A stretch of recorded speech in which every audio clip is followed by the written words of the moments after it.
Dieu n'existe pas. Ça va être une vidéo spéciale parce que honnêtement, arrivé un moment, je pense qu'il faut quand même éclaircir certaines choses car il y a vraiment des gens qui sont complètement paumés. Et ils sont paumés parce qu'ils veulent rester dans l'ignorance. Alors vous l'avez compris, ça va être une vidéo où je vais parler d'une manière très cash, très claire. Et soyons honnêtes, les gens n'ont jamais le courage de vous parler face à face. C'est toujours sur les réseaux, avec des faux comptes, avec des photos qui ne représentent pas ces personnes, que les gens ont courage de parler. Là, je parle spécifiquement, si cette personne du coup va écouter cette vidéo, je parle à toi qui me met des commentaires avec un compte où je ne vois pas ta tête pour déverser ta colère. Je veux dire, tu sais, arrivé à un moment, si tu es perdu, si tu manques de connaissances, si tu es dans l'ignorance, va chercher. Parce que la parole de Dieu te dit que celui qui cherche trouve. Si tu es dans l'ignorance aujourd'hui, c'est parce que tu ne cherches pas. Si tu n'as pas de réponse à tes questions aujourd'hui, c'est parce que tu ne cherches pas.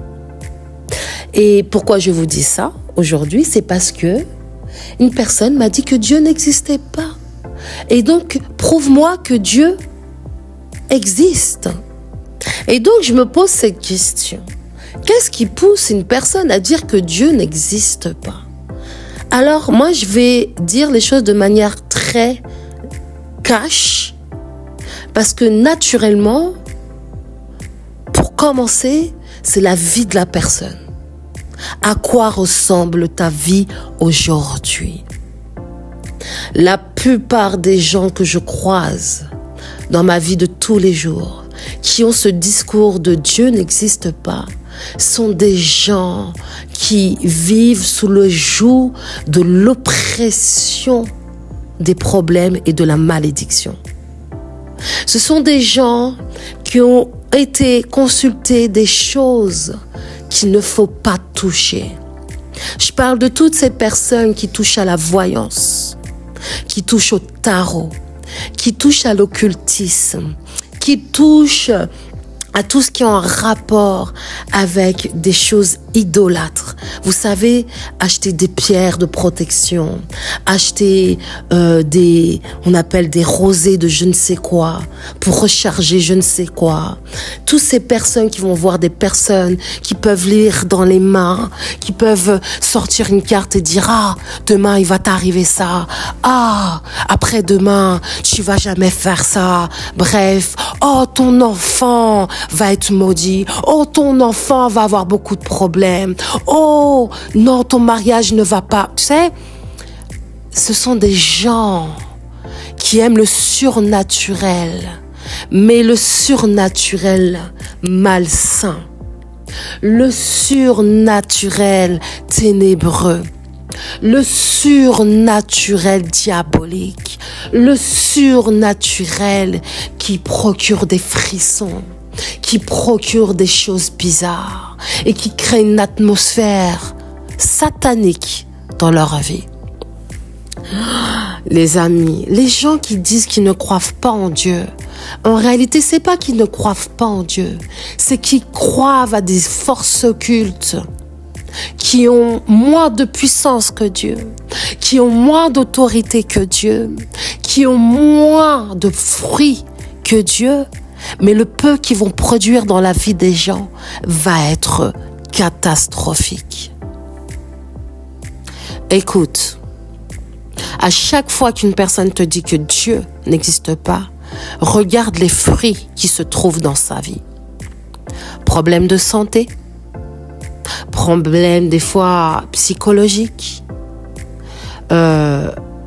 dépression extrême, des problèmes sans cause qui arrivent constamment.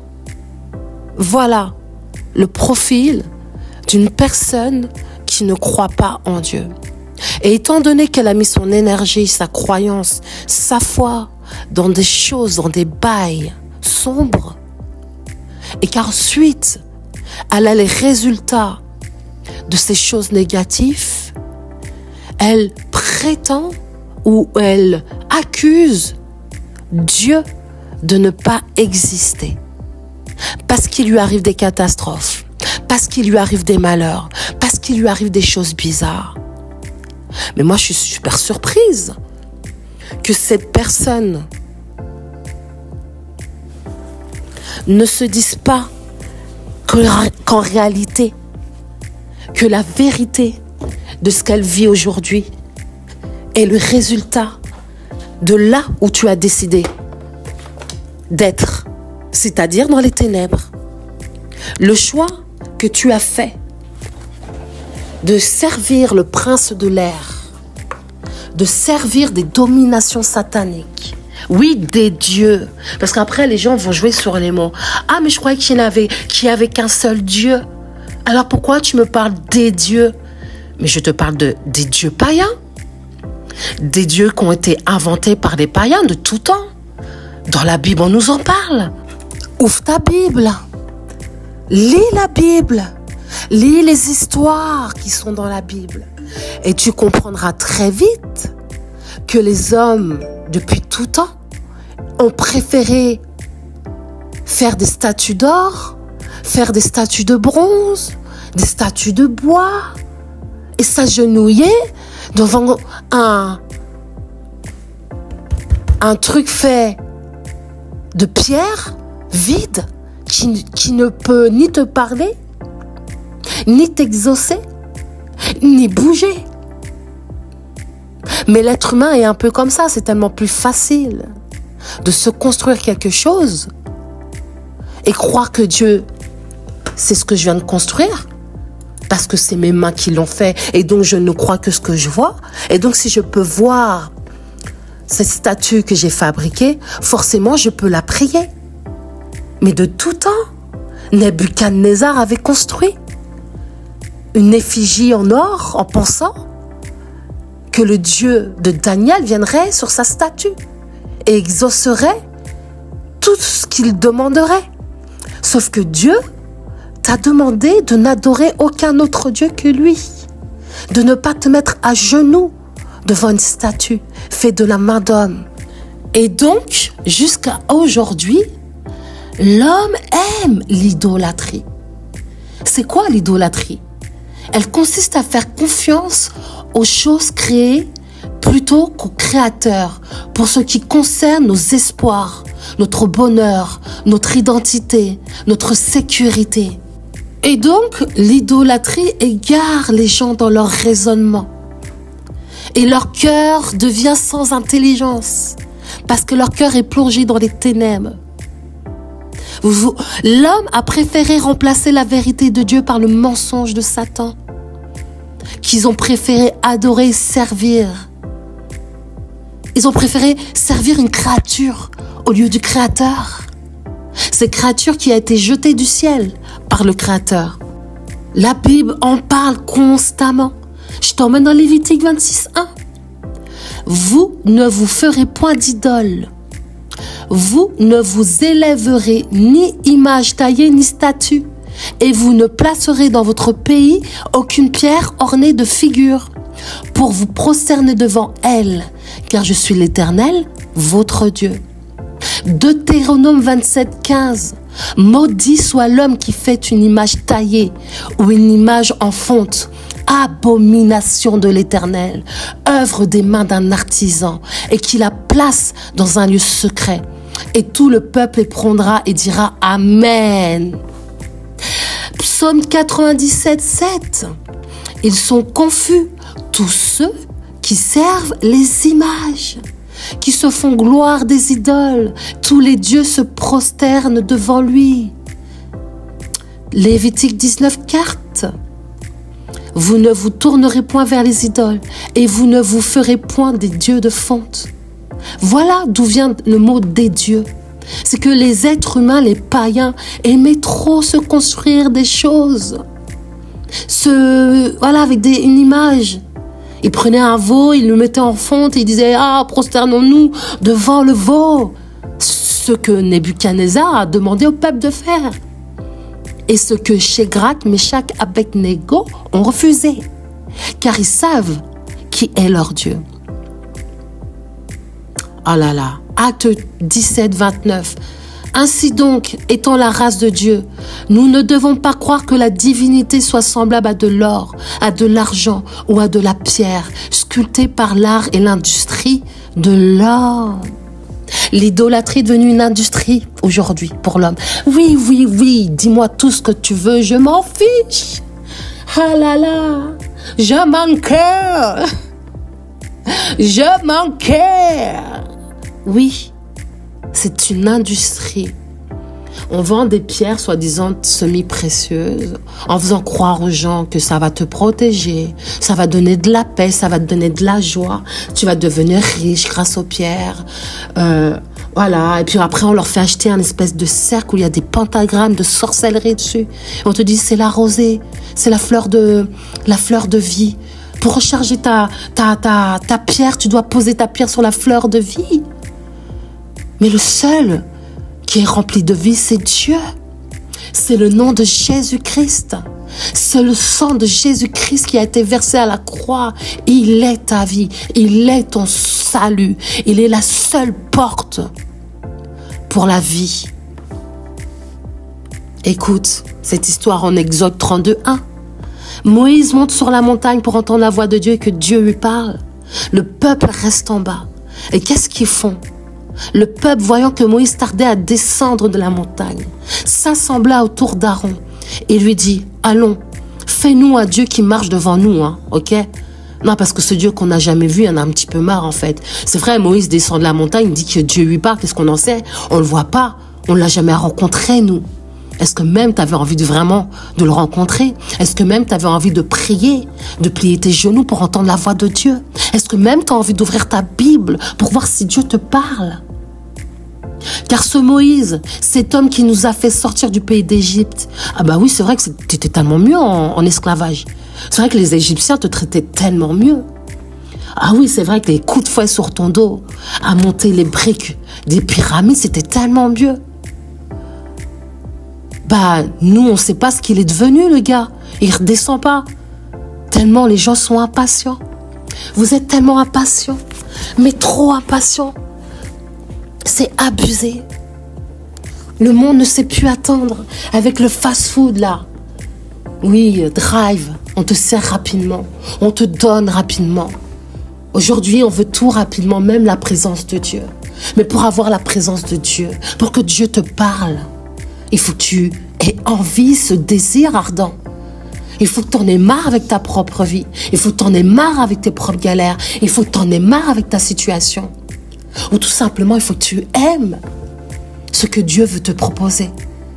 Il faut que tu aies envie. Vous savez, il y a une différence entre ceux qui ne connaissent pas encore Dieu. Ça veut dire qu'ils n'ont jamais entendu parler de Dieu. Et puis le jour où ils vont entendre parler de Dieu, ils vont aimer. Et ils vont accepter. Et il y a ceux qui ne veulent pas de Dieu. Parce qu'ils ont Satan dans leur vie. Et que Satan leur fait croire qu'il est le bon Dieu. Et qu'il leur veut du bien. Satan ne te veut pas du bien.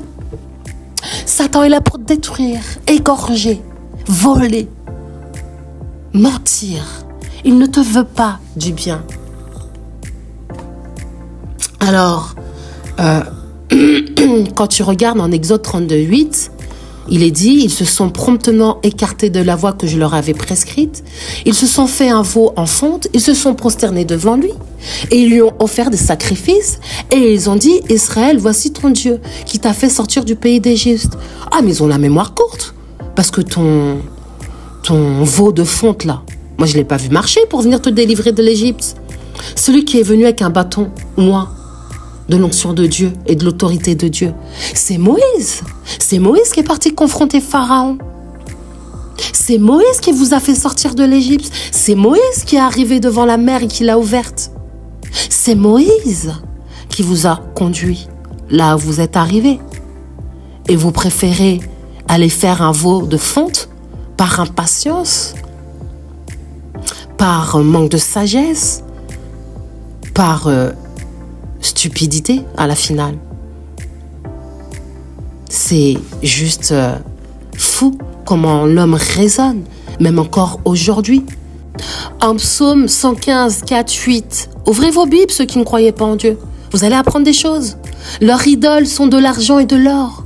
Elles sont l'ouvrage de la main des hommes. Ah, donc toi tu t'agenouilles devant l'ouvrage de la main d'un homme? Mais pour moi c'est de la folie. C'est complètement de la folie. À qui veux-tu comparer Dieu? Et quelle image feras-tu son égal? Dieu est Dieu. Tu peux rien faire.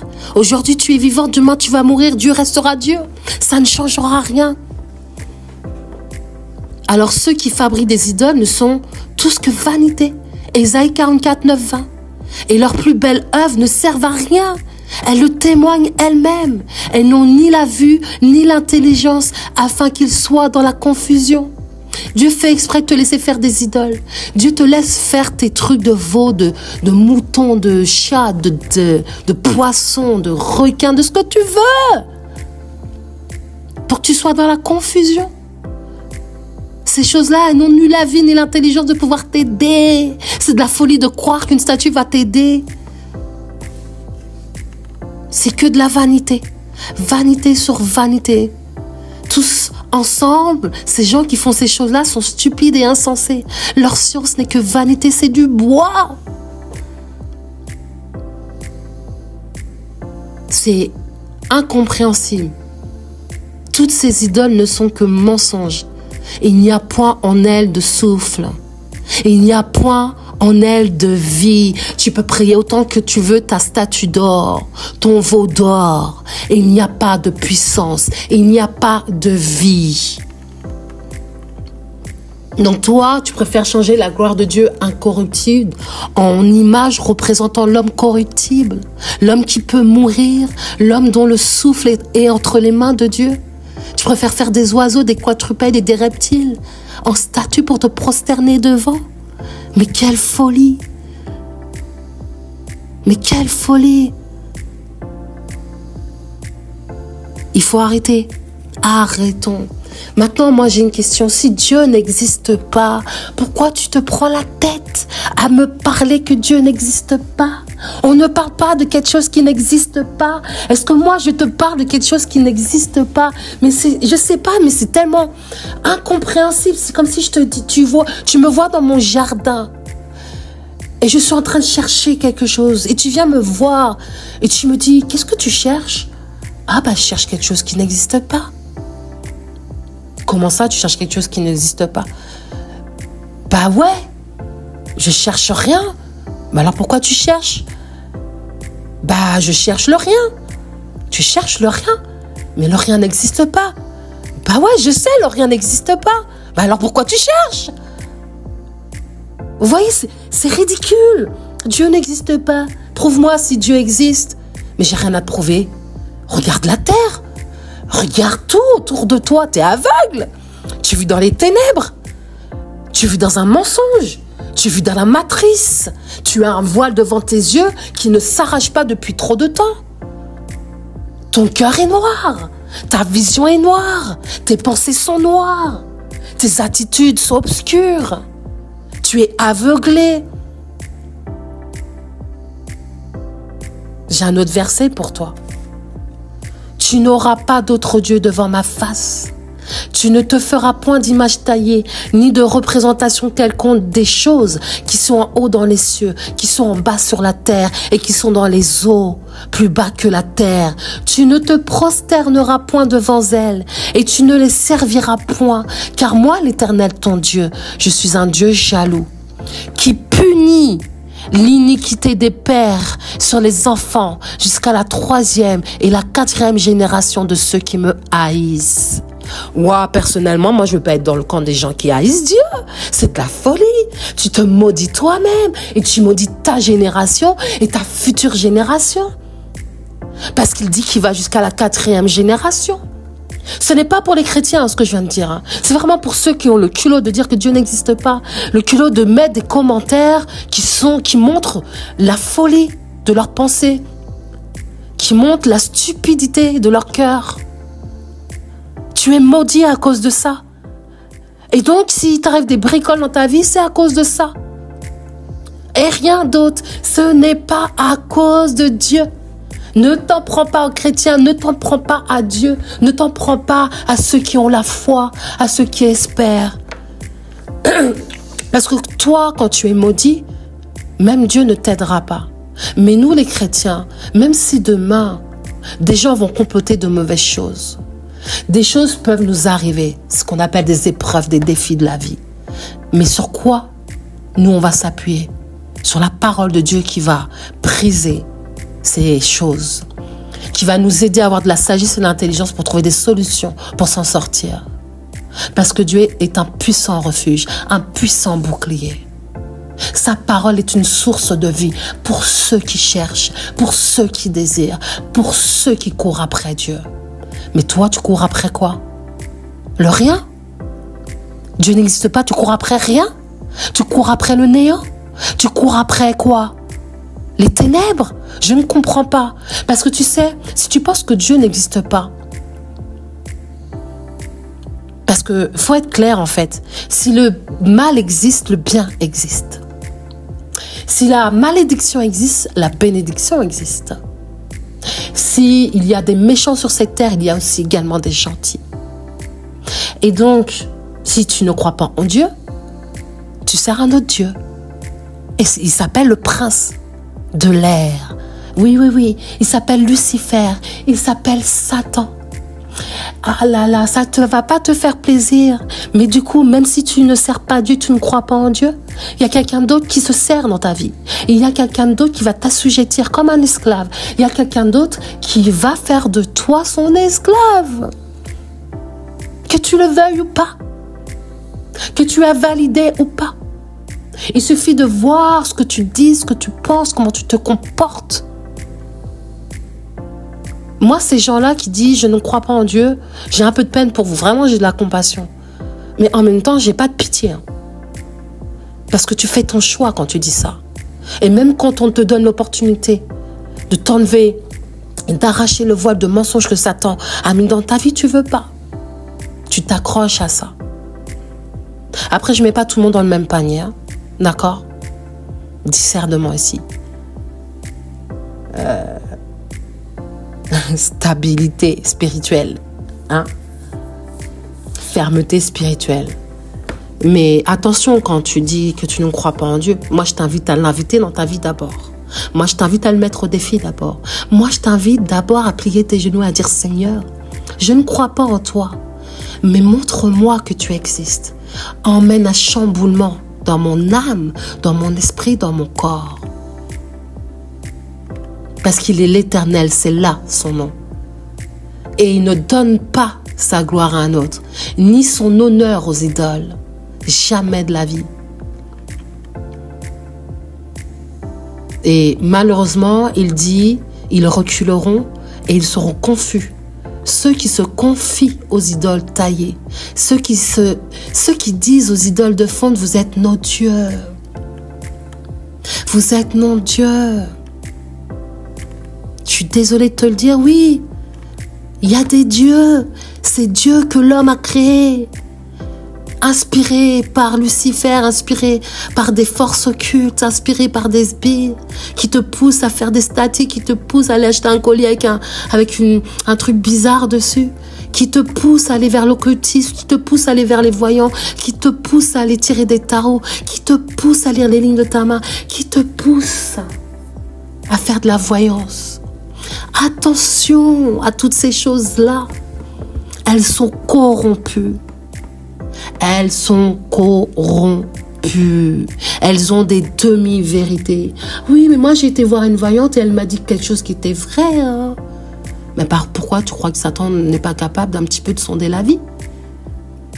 Tu crois qu'il n'est pas capable de te pousser à dire ce que tu vas dire pour qu'il puisse te redonner une vérité? Il est rusé. C'est le serpent. Il sait comment faire pour tromper.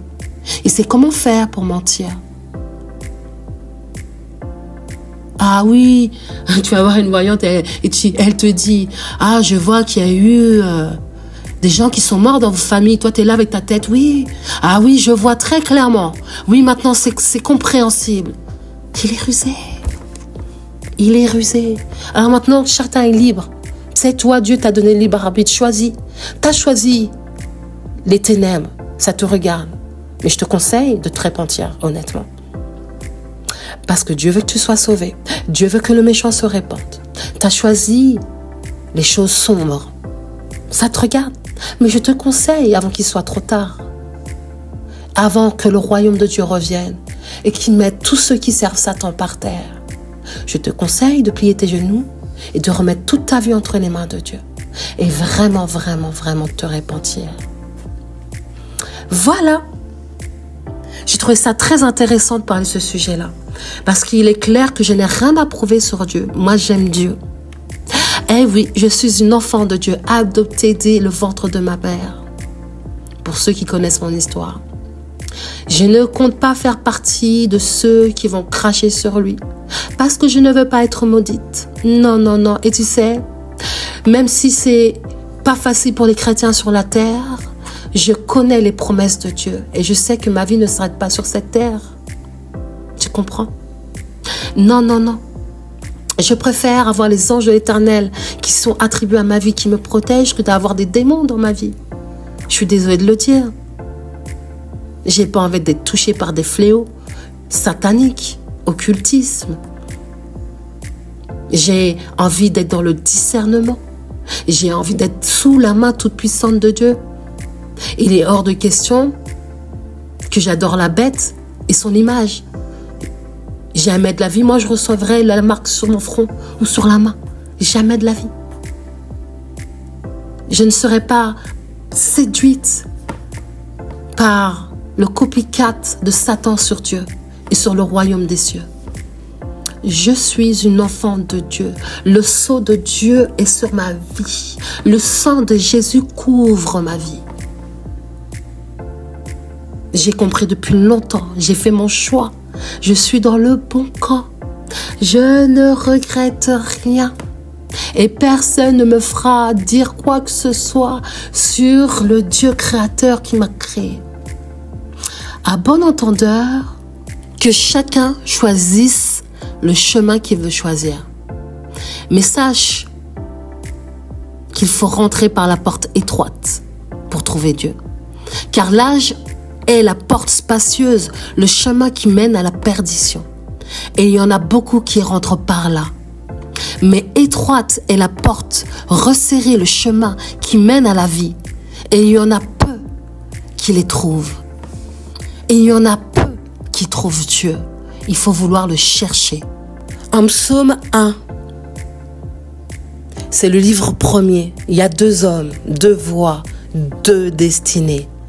Heureux l'homme qui ne marche pas selon le conseil des méchants, qui ne s'arrête pas sur la voie des pécheurs et qui ne s'assied pas en compagnie des moqueurs, mais qui trouve son plaisir dans la loi de l'Éternel et qui la médite jour et nuit. Il est comme un arbre planté près d'un courant d'eau, qui donne son fruit en sa saison et dont le feuillage ne se flétrit point. Tout ce qu'il fait lui réussit. Il n'en est pas ainsi des méchants. Ils sont comme la paille que le vent dissipe. C'est pourquoi les méchants ne résistent pas au jour du jugement, ni les pécheurs dans l'assemblée des justes. Car l'Éternel connaît la voie des justes et la voie des pécheurs mène à la ruine. Alors du coup, je me pose cette question. Quel est celui qui a la folie d'obscurcir mes desseins? Non, parce que il faut arrêter de parler sans comprendre. Des merveilles qui nous dépassent et qu'on n'arrive pas à concevoir. Cherche Dieu et quand tu l'auras cherché, il te répondra. Voilà, c'était une vidéo nature peinture. Je vous ai parlé clairement. Ça, c'est pour une personne bien spécifique qui apparemment ne croit pas en Dieu et est là à me demander des comptes comme si on était potes. On n'est pas potes, d'accord? Cherche Dieu. Et si on est potes et que tu me connais, mais tu n'as pas le courage de venir me parler en face et que tu utilises les réseaux pour me parler, c'est pas bien. Ok? Si tu me connais, tu viens me voir. Si on ne se connaît pas, continue ton chemin. Merci beaucoup. Et pour finir, Dieu est l'être même au-delà de l'essence et de l'existence. Essayer de prouver que Dieu existe revient finalement à le nier. Et moi, je ne vais pas nier le fait que Dieu est au-delà de tout ce qu'on peut comprendre dans notre compréhension humaine. Je vous souhaite, en tout cas, à ceux qui sont bénis, touchés par ce que je partage, une bonne continuation, que Dieu vous bénisse en cette fin d'année.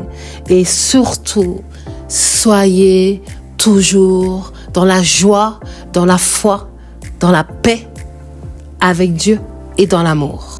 Et pour finir, le 21 juin 2014, 25 savants, 6 prix Nobel dedans, tous ont témoigné que l'existence de Dieu peut être reconnue par la science. Même des scientifiques ont plus de diplômes que nous. Même des gens qui essaient de tout rationaliser et qui essayent de montrer que X par Y est égal, etc., te disent que Dieu existe. Johannes Kepler, un des plus grands astronautes, en 1578.